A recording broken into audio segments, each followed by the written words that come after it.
संविधान संविधान कहते जो लोग थकते नहीं हैं, वो देश विरोधियों के प्रवक्ता बन गए। और आज नीतीश कुमार के बयान पर पूरा विपक्ष हमलावर था, उनको घेर रहा था। वो ठीक है, लेकिन कांग्रेस के खालिस्तान प्रेम पर आज पूरा विपक्ष चुप क्यों है? चुप्पी तोड़ेगा कि नहीं? आज महाभारत में ये सवाल भी पूछूंगी। ये रिपोर्ट पहले देखिए, उसके बाद देश विरोधियों का साथ तब कहां गया है संविधान?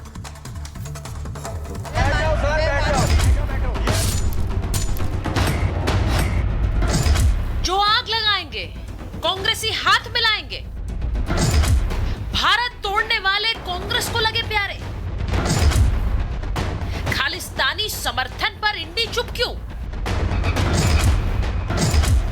हिंसा, बवाल और तांडव, ये तस्वीरें आपको याद होंगी। अगर नहीं है तो ध्यान से देख लीजिए, याद कर लीजिए खालिस्तान समर्थकों ने पंजाब में कैसे बवाल करवाया था। इसके पीछे भारत को तोड़ने का ख्वाब रखने वाला ये शख्स खालिस्तानी अमृतपाल है, जिसे देखकर शायद आप गुस्से से भर जाएंगे। लेकिन यही अमृतपाल कांग्रेस को भाने लगा है। कांग्रेस के सांसद और पंजाब के पूर्व मुख्यमंत्री देश विरोधी की संसद में वकालत कर रहे हैं। इमरजेंसी ये भी है कि 20 लाख लोगों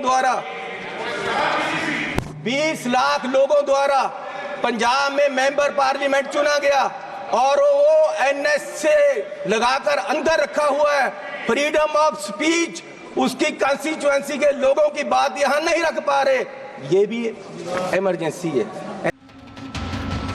सरकार का विरोध करते करते कांग्रेस इस हद तक आ गई कि अब वो देश तोड़ने वालों के साथ खड़ी हो रही है। पंजाब से कांग्रेस के सांसद चन्नी देश की संसद में खड़े होकर उस शख्स की पैरवी कर रहे हैं। इस पर बीजेपी भड़क गई। संसद के अंदर ही खालिस्तान का साथ देने वाले कांग्रेसी सांसद को मोदी के मंत्री ने सबक सिखा दिया।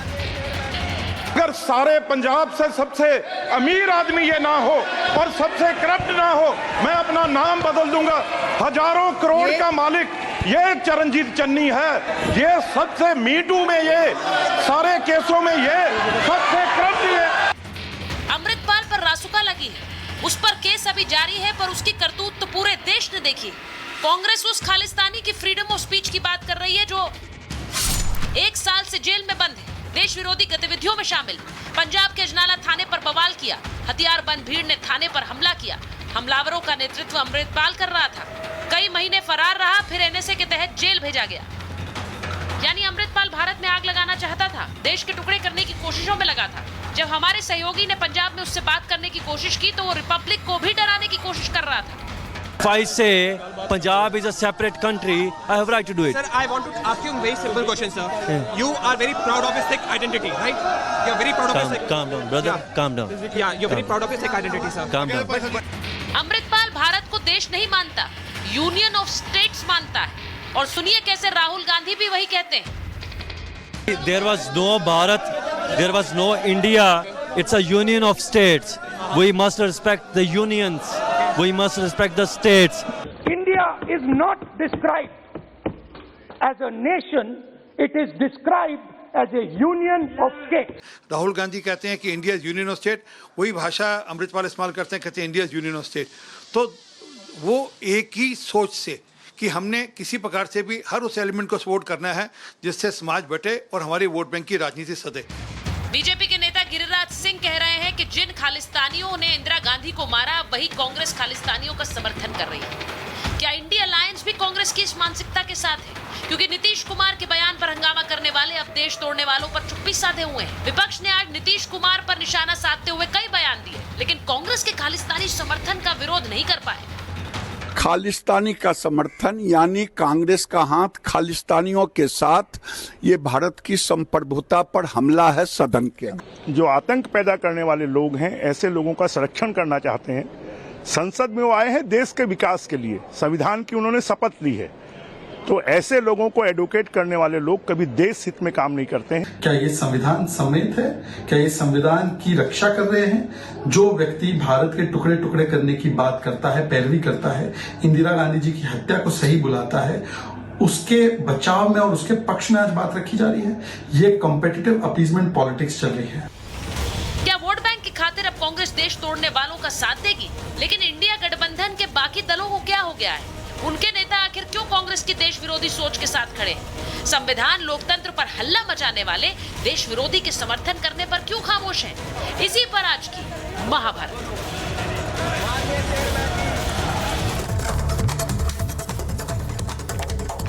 मेरे साथ महाभारत में जो मेहमान जुड़ रहे हैं उनका परिचय आपसे कराऊं, उससे पहले आपको बता दूं कि आज महाभारत में सीधे सीधे सवाल पूछ रहे हैं कि देश विरोधी अमृतपाल का समर्थन क्यों कर रही है कांग्रेस पार्टी। सवाल ये कि क्या इंडी अमृतपाल को देश विरोधी नहीं मानता है? क्योंकि अब सवाल कांग्रेस से तो सारे विपक्षी दलों से जो कांग्रेस के साथ खड़े। आज नीतीश कुमार पर इतना गुस्सा था, इतने बयान थे, लेकिन अमृतपाल के समर्थन पर इतनी चुप्पी क्यों है? उस पर कोई दल क्यों नहीं बोल रहा है? और सवाल यह भी कि देश विरोधी अमृतपाल की सांसदी रद्द होनी चाहिए क्या? आज इसी पर महाभारत कर रही हूं। मेरे साथ बीजेपी के राष्ट्रीय प्रवक्ता आरपी सिंह जुड़ रहे हैं, अवधेश कुमार जी वरिष्ठ पत्रकार हमारे साथ जुड़ रहे हैं, Vikram Singh ji x DGP UP हमारे साथ जुड़ रहे हैं, आप वरुण पुरोहित जी को देख रहे हैं, कांग्रेस के नेता हैं, तारिक अहमद लारी साहब समाजवादी पार्टी के नेता हैं, परमिंदर सेठी राजनीतिक विश्लेषक हैं, आम आदमी पार्टी का पक्ष रखते हैं, और प्रोफेसर अखिल स्वामी हमारे साथ जुड़ेंगे। मैं सबसे पहले वरुण जी आपके पास आ रही हूं। जिस खालिस्तान के नाम पर इंदिरा गांधी की जान गई है वरुण जी, उस खालिस्तान का समर्थन खुलकर, उस खालिस्तानी का समर्थन खुलकर, जिस पर एनएसए लगा है, जिस पर रासुका लगी है, जो जेल में बंद है, उसके फ्रीडम ऑफ स्पीच की बात की जा रही है। देखिए सुचारिता जी, 10 साल से एक ऐसा पॉलिसी चल रही है मोदी सरकार की कि आदमी अगर 10 शब्द कहे एक सेंटेंस में तो उसके 2 शब्द उठा करके एक इंटरप्रिटेशन अपने तरीके से करो। जैसे क्या होता है, एक छोटा सा एग्जांपल देता हूँ। जब क्लास में, छोटी क्लास में होते थे, आते टीचर डिक्टेशन देता था, खाली स्पेलिंग वर्ड्स का ही देता था, बस वही लिखना है। फिर अगर ऐसे राइटिंग होती थी तो आप अपने व्यूज़ भी लिख सकते थे, या कोई काव्य, किसी कविता होती थी, उसके अगर आप उसका अपने हिसाब से उसका वो संवाद लिखते हो, उसका अर्थ लिखते थे, तो हम लिख सकते थे in point of my point of view, या मेरे अनुसार ये ऐसे ऐसे कथन है।